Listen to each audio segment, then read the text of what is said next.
Hoje eu quero ler com você um texto da Palavra de Deus. Nós vamos ler um texto de Gênesis. Gênesis capítulo 21, versos 8 a 20. E eu vou pedir que você se ponha em pé para a leitura da Palavra de Deus. Livro de Gênesis, primeiro livro da Bíblia, capítulo 21, versos 8 a 20. O nosso assunto nessa noite é graça e misericórdia divinas nos erros humanos. Gênesis 21, versos 8 a 20. Acompanhe atentamente a leitura da palavra de Deus. Quando Isaque cresceu e estava para ser desmamado, Abraão preparou uma grande festa para comemorar a ocasião. Sara, porém, viu Ismael, filho de Abraão e da serva egípcia Agar, caçoar de seu filho Isaque, e disse a Abraão: livre-se da escrava e do filho dela, ela jamais será herdeira com meu filho Isaque. Abraão ficou muito perturbado com isso, pois Ismael era seu filho. Deus, porém, lhe disse: não se perturbe por causa do menino e da serva, faça tudo o que Sara lhe pedir, pois Isaque é o filho de quem depende a sua descendência. Contudo, farei uma nação dos descendentes do filho de Agar, pois ele é seu filho. Na manhã seguinte, Abraão se levantou cedo, preparou mantimentos e uma vasilha cheia de água, e os pôs sobre os ombros de Agar. Então mandou embora com seu filho, e ela andou sem rumo pelo deserto de Berseba. Quando acabou a água, colocou o menino à sombra de um arbusto e foi se sentar sozinha uns 100 metros adiante. Não quero ver o menino morrer, disse ela, chorando sem parar. Mas Deus ouviu o choro do menino, e do céu o anjo de Deus chamou Agar. Que foi, Agar? Não tenha medo. Deus ouviu o menino chorar dali onde ele está. Levante-o, anime-o, pois farei dos descendentes dele uma grande nação. Então Deus abriu os olhos de Agar, e ela viu um poço cheio de água. Sem demora, encheu a vasilha de água e deu para o menino beber. Deus estava com o menino enquanto ele crescia no deserto. Ismael se tornou flecheiro e se estabeleceu no deserto de Parã, e sua mãe conseguiu para ele uma esposa egípcia. Que Deus nos abençoe. Vamos orar? Pai querido, muito obrigado, Senhor, mais uma vez, por podermos ler a Tua palavra e podermos meditar nela. Nós pedimos que o Teu Santo Espírito, aquele que é o verdadeiro ensinador, nos dê discernimento para compreendê-la, que Ele mesmo que inspirou a Tua palavra, possa agora nos iluminar e abrir os olhos do nosso entendimento para compreendê-la, para intuí-la, para aplicá-la à nossa vida nesta noite. Eu peço por mim e peço por cada um dos meus ouvintes aqui nesta noite, que o Teu Espírito Santo possa calar bem profundo na alma e no coração de cada um as Tuas verdades eternas. Assim eu peço no nome de Teu amado Filho Jesus, nosso Senhor, que vive e reina para sempre. E todos digam amém. Por favor, sente-se. A graça e a providência divina nos erros humanos. O texto que nós lemos de Gênesis 21, na verdade é o desfecho de uma história que começa no capítulo 16. Deus havia prometido a Abraão, o patriarca Abraão, que ele seria pai de uma grande nação, teria um filho com sua esposa Sara, e que desse filho Deus daria a ele uma descendência tão numerosa como as estrelas do céu, e dessa descendência viria o Salvador. Mas aí o tempo foi passando. Abraão já era um homem de quase 70 anos quando Deus lhe fez a promessa. Veio os anos 80, 90, e a promessa ainda não havia se cumprido. Abraão via o seu corpo esmaecer e de sua esposa também murchar, e Sara, vendo todas as mulheres ao redor, em seu clã, todas as mulheres produzindo, dando filhos ao seu marido, e ela vendo o seu esposo envelhecer, murchar, feito um maracujá murcho, o tempo vai se passando, o marido vai se esmaecendo, e eu não posso lhe dar um filho. Tudo aquilo era um tormento para a cabeça dela. Uma mulher estéril, naquela cultura, era alguém completamente inútil, e principalmente era vista como alguém amaldiçoada por Deus. Embora Deus lhe tivesse feito a promessa, Sara perdeu a paciência, e um dia chegou para o marido Abraão e disse: Abraão, dê-me filhos, dê-me filhos. E ele disse: mas como? Eu não sou culpado. Vou te dar a minha serva. Ela tinha uma serva egípcia chamada Agar. Deite-se com ela, e o filho dela será meu filho e será seu filho. Abraão pensou: rapaz, proposta boa, que proposta interessante. Mas aceitou a proposta, se deitou com a serva egípcia, e ela engravidou rapidamente. A moça, jovem, bonita, com a barriga grande, começou a andar pelo meio do clã, e a senhora começou a perceber que a moça se encheu de vaidades. Começou a olhar para a velha Sara: isso daí é um galho seco, isso aí não tem futuro. O meu senhor Abraão está perdendo tempo com essa mulher. Começou a desdenhá-la, a desprezá-la. E Sara viu tudo aquilo. Sara viu o desdém, o desprezo, e chamou Abraão: Abraão, veja o que aconteceu. Agora a minha serva está desdenhando de mim, está me detestando, está me aborrecendo, porque eu não posso dar filhos. E Abraão disse: está nas suas mãos, é sua serva, faça o que você quiser. Sara maltratou a pobre da escrava egípcia, maltratou mesmo, ofendeu, de modo que ela fugiu de casa, fugiu e se embrenhou no deserto. E ali estava perdida na beira de um poço no deserto, sofrendo sozinha, com a barriga grande. Aí um anjo de Deus vai perguntar: Sara, o que você está fazendo aqui? O anjo de Deus vai lá: Sara, o que você veio fazer? Ou aliás, Agar, foi o que você veio fazer aqui? E Agar disse: eu fujo da minha senhora Sara, porque eu tenho desdenhado dela. E o anjo disse: volte, peça perdão a ela, e aí tudo vai ser reconciliado. Ela voltou, a senhora aceitou, e tudo começou a correr bem. Nasceu a criança chamada Ismael, e a família estava indo bem, até que Deus resolve cumprir o seu plano. Deus cumpre o seu plano, e Sara, aos 90 anos de idade, engravida e dar à luz um filho. O seu nome é Isaque, o filho da promessa, aquele que Deus havia prometido que seria o herdeiro de Abraão, o legítimo herdeiro, e daria a Abraão uma posteridade numerosa. O garoto nasce cheio de vida, com saúde, 1 ano, 2 anos, 3 anos. Chegou o dia de desmamá-lo. Era uma festa. Abraão montou uma grande festa, uma grande celebração.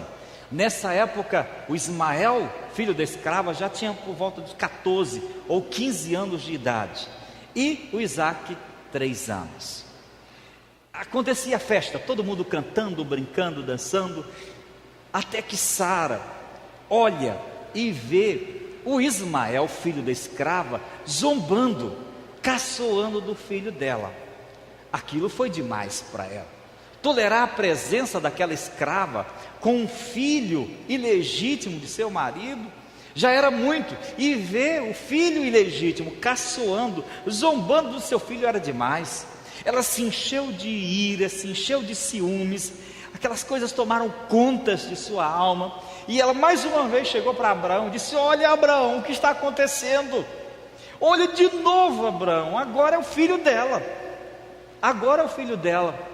Expulsa essa mulher, tira essa mulher e esse filho, porque ele não vai ser herdeiro com o meu filho. O verdadeiro herdeiro é o meu filho. Sabe aquelas coisas que só mulher zangada sabe fazer, né? Aí Abraão ficou arrasado. Abraão ficou arrasado. Como se despedir de um filho? Pior, como mandar embora, se desfazer de um ser gerado por ele. Aí Deus vem para ele e diz: não se preocupe, Abraão, pode mandar embora, porque de fato ele não vai herdar, ele não será seu herdeiro é Isaque, mas não se preocupe, porque ele é seu filho, eu vou cuidar dele, eu vou fazer dele uma grande nação, ele vai ter uma posteridade, ele não vai morrer. Então Abraão, no outro dia cedinho, fez uma provisão de comida, de pão, de água, pôs nos ombros da escrava. O garoto já tinha uns 15 anos, 14 ou 15 anos, vão embora. Ela tomou o caminho do deserto, começou a se embrenhar pelo deserto em direção a Beceba, se perdeu no meio do caminho, porque ela não sabia andar pelo deserto, nem ela e nem o garoto. E aí, imagine você se perder num deserto. Rapidamente, antes do meio-dia, a provisão de comida e de água já havia desfalecido, eles não tinham mais nada. E para piorar, como o garoto era muito tenro e não tinha hábito de andar naquela areia, naquele sol escaldante, o garoto foi tomado por uma fadiga tão intensa que estava desmaiando, cansado, exausto, de sede, de secura, de desgastes físicos, no meio da viagem, no meio do deserto. A Agar não sabia mais o que fazer, não tinha condições de arrastá-lo, de levá-lo sobre os seus ombros até o final do deserto. Era muito longe, era pelo menos 45 quilômetros de onde ele estava até a cidade de Beceba, a mais próxima. Então ela viu: não tem jeito, ele vai morrer. E o que ela fez? Imagine você como mãe, encontrar um arbusto, uma árvore pequena e seca, botar o garoto ali quase desmaiado, deitado debaixo daquela árvore, e sair de perto, a uns 100 metros de distância, fechar os olhos e pôr a mão no rosto e dizer: deixa ele lá, para eu pelo menos não assistir à morte dele. Aquilo foi duro. Enquanto ela estava ali chorando, e o garoto também chorando e gritando e orando de desespero, Deus apareceu para ela mais uma vez. Agar, o que houve? O que está acontecendo? Deus ouviu o choro do teu filho. Deus ouviu o choro do teu filho. Levante-se, olhe ao redor. Quando ela olhou e viu um poço, um lago cheio de água, uma provisão de água que ela não tinha percebido, tão próximo dela. Beba, leve água para o garoto. Ela disse, quando ela abriu os olhos, ela viu um poço cheio de água, e sem demora ela encheu a vasilha e deu a beber ao menino. E diz o texto de Gênesis que Deus estava com o garoto enquanto ele crescia no deserto, e ele se tornou um flecheiro, e Deus estava com ele. Meus irmãos, essa história que parece ser tão atual, cheia de dramas, cheia de narrativas humanas, de problemas familiares, que também marcam a família moderna, que também marcam a minha família, a sua família. Essa história está aqui na Bíblia para mostrar lições preciosas que precisamos aprender para as nossas vidas. Lições preciosas que precisamos assimilar a fim de não cometermos os mesmos erros, a fim de compreendermos sobretudo a graça, a providência de Deus quando nós nos desviamos de seus caminhos, quando nós cometemos equívocos, quando nós cometemos desatinos na nossa caminhada. E eu quero, para a nossa reflexão nessa noite, extrair 3 lições para a nossa vida. E a primeira é esta: Deus não nos impede de cometer erros. Repita comigo: Deus não nos impede de cometer erros. Não, Ele não nos impede. Como já disse, aqui é o desfecho do capítulo 16, e do capítulo 16 ao capítulo 21, a gente vê uma sucessão de erros e desatinos humanos acontecerem. A Sara, Abraão, Agar e Isaque vão cometendo seus desatinos, vão cometendo seus erros. Por exemplo, Sara errou ao pedir ao seu esposo um filho como escravo, com a escrava. Ela não teve paciência e principalmente não teve fé. O erro dela foi agir sem fé. Deus havia feito a promessa para ela e para o marido, ela teria um filho, mas ela foi vendo o seu corpo murchar, o ciclo menstrual já tinha desaparecido, ela viu: eu não consigo mais gerar filhos, ela viu as impossibilidades humanas e não vislumbrou a possibilidade divina. Quando nós perdemos a fé, nós fazemos coisas erradas. Ela perdeu a fé no meio do caminho, ela não acreditou que Deus poderia fazê-la uma mulher fértil, mesmo aos 90 anos de idade, e pressionada por tudo aquilo, fez com que o marido lhe desse um filho de uma escrava. Abraão errou ao aceitar a proposta da esposa, de ter um filho com uma escrava. Pressionado por ela, ele age impulsivamente, porque poderia ter dito: não, Sara, nós temos uma promessa, Deus não falha, Deus é fiel. Mas não, ele aceitou e permitiu que as pressões de sua esposa, das angústias de sua mulher, das tristezas de sua mulher, o empurrasse para cometer um pecado contra Deus, da mesma forma que Eva levou Adão a pecar. O erro de Abraão foi que ele não aprendeu a esperar a promessa de Deus. Ele achou que Deus estava indo devagar, aí ele resolveu ir de Agar. Ele achou que Deus estava indo devagar, então eu vou de Agar. O erro de Agar foi zombar e fazer pouco de sua senhora. Ela estava grávida do marido dela, era um privilégio, era uma honra, uma escrava, poder estar grávida do seu senhor. Ela não era a matriarca do clã, mas se achou a matriarca do clã e começou a desprezar a sua senhora. O erro dela foi se ver além daquilo que era, e começou a desdenhar de sua senhora, a ofendê-la, a pessoa que ela deveria honrar e obedecer, devia ser grata pelo privilégio.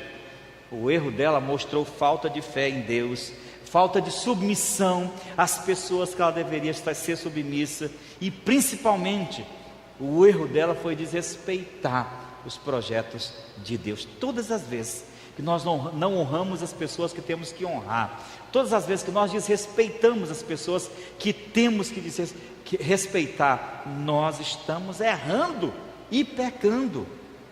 Por fim, Ismael também errou. O garoto, já de 14, 15 anos, brincando com o irmão Isaque, zombou, caçoou do pequeno. Era função dele como irmão maior amar, proteger, guardar, mas não, ele começou foi a criticar e a zombar. Ele se achou o filho primogênito. Eu vou ser o herdeiro, eu sou o primeiro filho do meu pai Abraão. Você é uma ponta de rama, você é filho de uma velha caduca, eu não. E ele começou a caçoar do seu irmão e terminou cometendo o erro que o levou ao precipício, a um problema sério. Irmãos, todas as vezes que nós cometemos erros, todas as vezes que nós tomamos decisões erradas, que nós tomamos a direção errada na nossa vida, nós estamos em apuros. Deus não nos impede de cometer erros. Eu posso fazer da minha vida e você pode fazer da sua vida qualquer coisa. Deus não vai descer do céu e não vai dizer: não faça isso. A sua palavra está aqui para me dizer o que eu tenho que fazer. Eu ouço a voz de Deus em sua palavra, na oração, na igreja, enquanto ouço um sermão, na igreja, enquanto ouço uma oração, na igreja, enquanto ouço um conselho de um irmão. Deus está a todo momento me orientando, mas Ele não descerá do céu para impedir os meus desatinos. Deus não descerá do céu para dizer: não faça isso, porque Ele já está falando a todo momento em sua palavra. Se você que está aqui, está mesmo conhecendo e ouvindo nitidamente a voz de Deus, continua cometendo erros e desatinos, você está em oposição, em rota de colisão com a vontade de Deus. Mas a segunda lição que nós podemos aprender dessa narrativa é que todos os nossos erros têm suas consequências. Ninguém cometeu erros e saiu assim ileso. Quando a gente olha a narrativa desses personagens, a gente vê o quanto os erros deles foram duros e trouxeram muito sofrimento para eles. Todas as nossas escolhas e decisões diárias estão prenhes de consequências. A Bíblia diz que tudo quanto plantamos é isso também que nós semeamos. Os nossos erros, como um bumerangue, a gente joga, mas ele volta. E quando ele volta, ele nos fere, ele nos machuca. Nós nunca controlamos, coloca a coisa na sua cabeça, nós nunca controlamos as consequências dos nossos erros. Nós só controlamos o que vamos fazer, o que vai acontecer a partir dos nossos erros, jamais. E os erros voltam sobre nós. E quando a gente olha aqui o que aconteceu com essa família, com esses personagens, a gente vê essa sucessão de consequências. Por exemplo, o erro de Sara. O erro de Sara a lançou numa situação dolorosa, insuportável, de vergonha e de desdém. Imagine uma escrava egípcia que ela comprou para servi-la, desdenhando dela, chamando de velha murcha, de velha isso, de velha aquilo. Você é infrutífero, você é um galho seco, você não serve para nada. O meu Senhor me ama mais do que você. Tudo aquilo era uma situação dolorosa, insuportável para ela, mas a culpa tinha sido dela, dela aquela ideia absurda. Preste muita atenção, os nossos erros têm consequências. Todos os dias ela se atormentava durante anos com aquelas cenas de desdém e de pouco caso de sua escrava. E não só isso, e os ciúmes, quando Abraão passava acariciando Ismael, meu filho querido, meu filho amado, meu primogênito, como eu amo você. Aquilo tudo era como uma facada no peito da velha Sara. Não pode. E quando Abraão olhava com uma certa ternura para Agar, por ter ela lhe dado o filho, aquilo era doloroso. Preste muita atenção nisso. O erro de Abraão não saiu ileso também. O erro de Abraão o colocou numa situação dolorosa. Se o de Sara foi doloroso, o de Abraão foi muito mais. Eu estava refletindo sobre o que aconteceu com Abraão, irmãos, hoje enquanto estudava o texto, e eu chorei. E eu não sou uma pessoa fácil de chorar. Imagine um pai, Deus chega para ele, a mulher chega para ele, olha, manda esse filho embora. Tinha 14 ou 15 anos, o garoto mais ou menos da idade do Eric, e ele pegar as malas do bichinho, com água, um pedaço de pão, e disse, vai embora meu filho.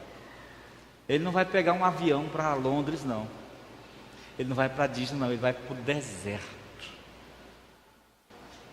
correndo o risco de morrer. Imagine aquele pai ver o filho partir assim naquele deserto escaldante, desaparecer no horizonte, tendo quase a certeza de que ele nunca mais o veria, ou de que ele possivelmente morreria. Aquilo foi assim de partir o coração. Eu não queria estar naquela cena, eu não queria fazer parte dessa história, porque aquilo foi doloroso demais para o pai. É tão tal que o verso 11 diz que Abraão ficou muito perturbado, pois Ismael era seu filho. Eu imagino que ele o despediu com os olhos marejados de lágrimas, depois de beijar uma vez, 2 vezes, 3 vezes, 4 vezes, e o mandar embora. Mas tinha que fazê-lo. Isso foi doloroso, foi como uma punhalada ao seu coração. Mas ele foi o culpado. Foi ele que não teve fé para esperar, não teve perseverança para esperar a promessa de Deus. E o pior, você sabe o que aconteceu? Ele gerou com Ismael o maior inimigo do seu filho. O Isaac deu origem aos judeus, os hebreus. O Ismael deu origem aos árabes. Os árabes, você sabe, até hoje são inimigos fidagais dos hebreus. Sempre perseguiram, sempre odiaram, sempre guerrearam contra os judeus. Ele com aquele pecado criou um monstro que foi como uma espécie de serpente no calcanhar do filho, dos descendentes dele até hoje. Aquilo foi muito doloroso para Abraão. nossos erros não ficam sem consequências. Preste muita atenção no que você semeia, nas escolhas que você faz, na semente que você lança na terra da sua vida, nas suas escolhas, nas suas decisões, nas suas atitudes, porque a gente semeia, mas tudo isso brota, tudo isso nasce, e pode ser bênção, mas pode ser muita maldição na vida da gente. O erro de Agar também não ficou sem consequências. Por 2 vezes ela foi mandada para o deserto. Na primeira vez, quando zombou de sua senhora, ela foi parar no deserto, o anjo a trouxe de volta. E na segunda vez, quando foi o filho dela que zombou, agora do irmão mais novo, também foi mandada para o deserto e abandonada, perdeu a segurança do lar, perdeu o conforto do clã de Abraão, perdeu tudo. Por quê? Porque ela também cometeu erros.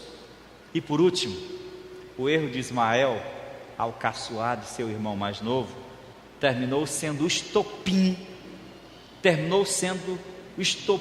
da ruína completa. Encheu o coração de Sara de ciúmes, de raiva, de ira, fazendo com que ela exigisse que Abraão despedisse a família, os dois, para o deserto. Irmãos, tanto Agar como Ismael mostraram uma conduta e uma disposição anti-espiritual.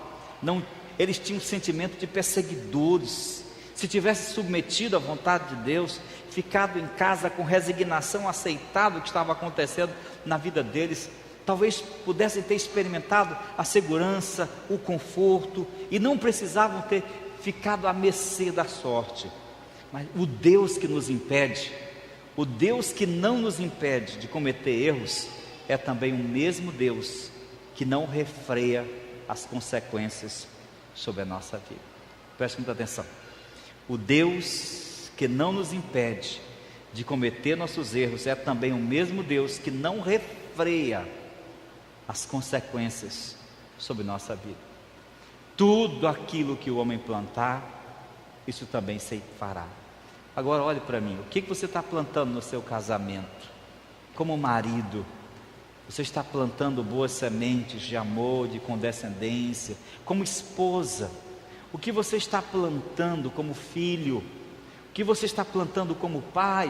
O que você está plantando como patrão? O que você está plantando como empregado? O que você está plantando como membro da igreja? Tudo aquilo que nós plantamos, isso também nós colhemos. Agora você diz assim: pastor, puxa vida, eu saí de casa só para ouvir que eu vou cometer erros, e que eu cometo os erros, e que todos os meus erros têm consequência. Pare, não é só isso. Agora é que vem a graça e a providência no meio das desgraças humanas. E essa é a terceira lição. Deus sempre age para corrigir os nossos caminhos de volta à sua vontade. A Bíblia não é uma história sobre pessoas.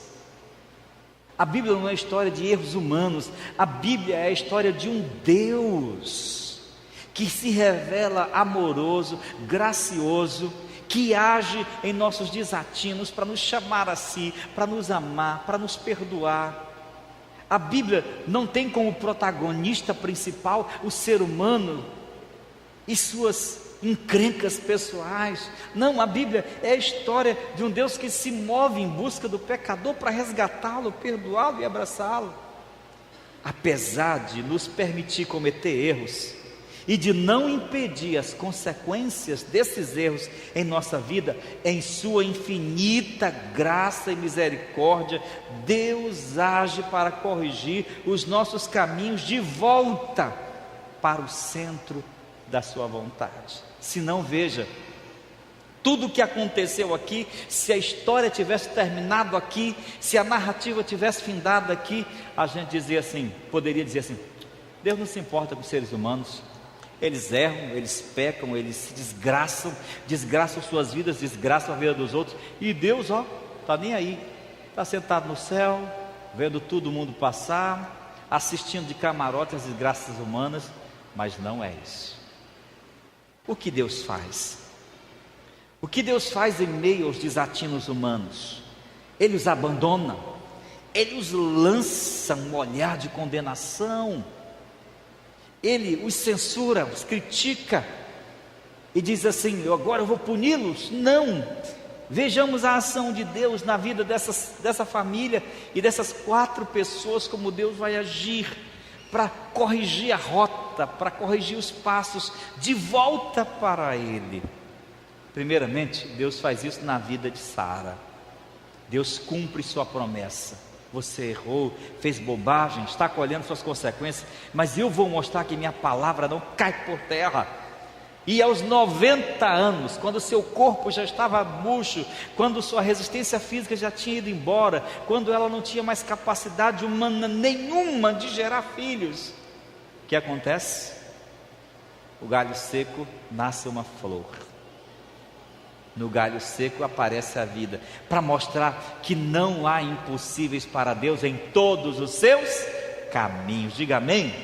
Não há impossíveis para Deus. Deus cumpre sua promessa. O Senhor agiu em favor de Sara, diz o texto que lemos, e lhe deu o que havia prometido, ela dar à luz ao filho da promessa, para mostrar para ela que se ela não tivesse precipitado, Deus teria cumprido. Lucas 21:33 diz assim: passará o céu e a terra, mas as minhas palavras não passarão. Coloque o seu coração, coloque no seu coração essa palavra. Tudo que Deus prometeu a seu respeito, Ele vai cumprir, amém?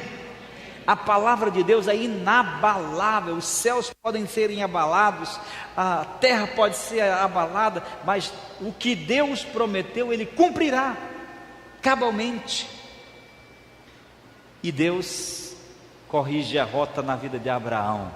Ele ratifica suas promessas a Abraão, confirmando a escolha de Isaque e acalentando o seu coração quando ele estava cheio de angústia por dispersar o menino. Quando ele viu que tinha que mandar o menino embora, Deus disse para ele: não se perturbe, Abraão, por causa do menino, também farei dele uma grande nação. Ele não vai morrer no deserto, porque eu vou cuidar dele por sua causa.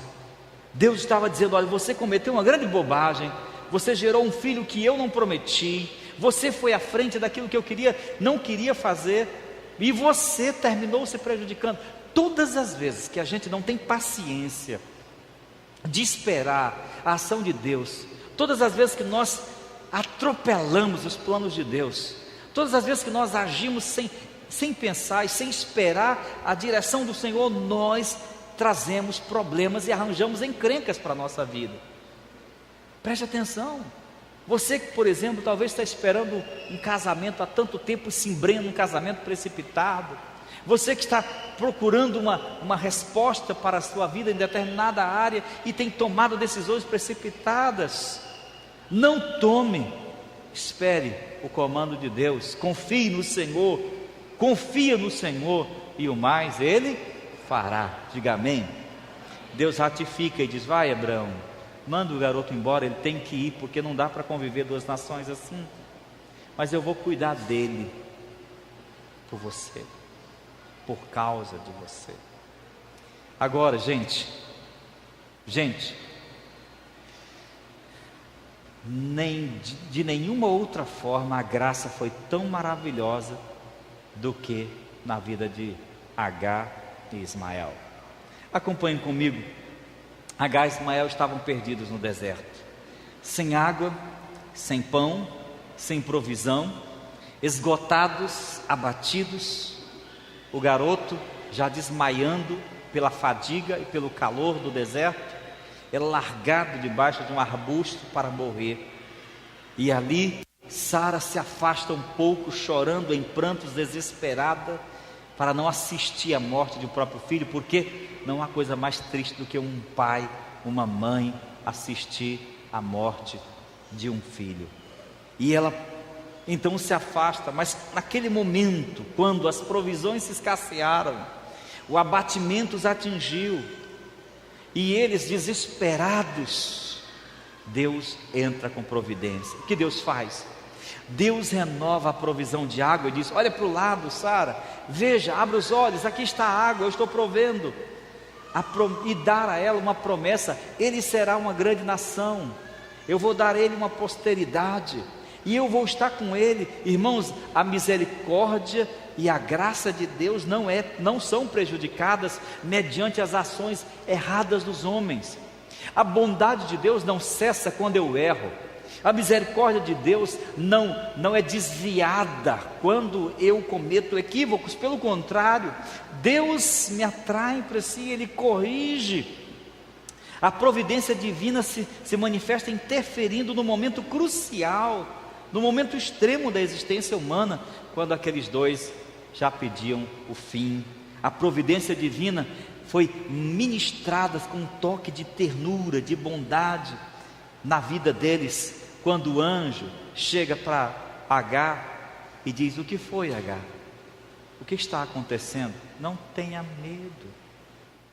Parece que a gente ouve aquele toque de ternura divina na vida daquela mãe e filho. O que foi que aconteceu? Por que tanto desespero? Eu estou cuidando de vocês. Vocês fizeram muita bobagem na vida, se meteram em tantas encrencas, mas eu estou agindo na vida de vocês. Amém? A providência divina fez uso de meios naturais. O garoto bebeu a água da fonte, refez suas forças e energias, levantaram-se e prosseguiram. Apesar de nos permitir cometer erros e de não impedir suas consequências sobre nós, em sua infinita misericórdia e graça, Deus age para corrigir os nossos caminhos de volta para o centro da sua vontade. Isso é graça, irmãos. Isso é graça de Deus agindo em meio às desgraças humanas. A bondade de Deus corrige o curso dos nossos caminhos e nos atrai de volta para si, para a sua vontade. Deus não nos abandona quando cometemos erros. Ele não desiste de nós quando fracassamos. Deus não nos abandona. Deus, pelo contrário, Ele age com misericórdia, com bondade, para nos abençoar e dizer: volte para mim, fique do meu lado e eu vou sustentá-lo. Pode passar, Claudinei. A todo tempo, Deus procura nos atrair a si de volta, para que nós possamos ter a sua graça e o seu favor sempre. Volte para Ele agora. Deus não te abandonou se você está afastado dos caminhos do Senhor. Eu talvez nessa noite esteja falando a muitas pessoas que já cometeram tantos erros, que já se meteram em tantas encrencas. E quem não cometeu? Quem não cometeu, que atire a primeira pedra. Eu talvez esteja falando a pessoas que achem que Deus os abandonou, que Deus não se importa mais com elas, que Deus não tem mais interesse, que elas estão largadas à própria sorte, estão em suas próprias mãos. Você está enganado. Deus te trouxe aqui para te falar essas coisas, para te atrair de volta a Ele. Como está a sua vida? Como Ele disse a Agar naquele deserto, Ele disse para você: o que foi? Por que o desespero? O que foi? Por que a angústia do seu peito? O que foi? Por que a tristeza na sua alma? O que foi? Por que a desesperança no seu olhar? O que foi? Por que a ansiedade na sua alma? Hoje eu quero te atrair a mim, diz o Senhor. Eu quero te perdoar, te abraçar, te trazer de volta.